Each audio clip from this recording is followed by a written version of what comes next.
L'éducation du savoir par les enseignants, une des valeurs sûres dans le développement d'une nation. Plus qu'une passion, ce métier est un sacerdoce qui demande une certaine exigence permettant aux apprenants de se faire une place active dans la vie économique, sociale et culturelle. Mais de nos jours, la conjoncture amène plusieurs personnes à manier la craie inconsidérément. Le métier d'enseignant et ses critères, c'est le reportage que nous propose Mariam Sissoko.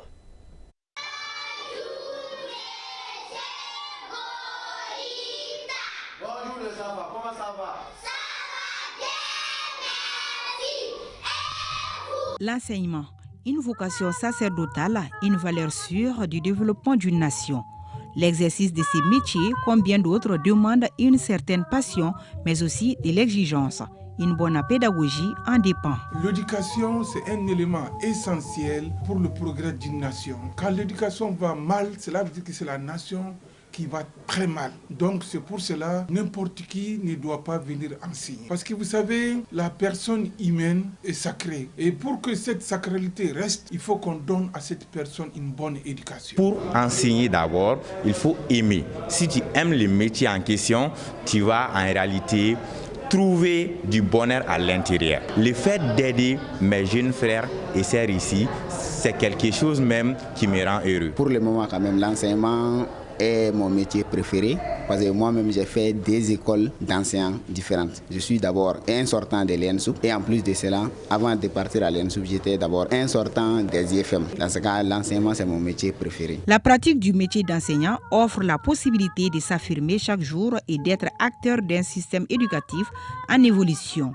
Cependant, n'est pas enseignant qui le veut. Pas tout le monde, parce que être enseignant, c'est pas un métier facile aussi. Parce que le monde là où nous sommes aujourd'hui, tout le monde veut avoir beaucoup d'argent dans l'enseignement, alors que tel n'est pas le cas ici. Tout le monde ne peut pas devenir enseignant.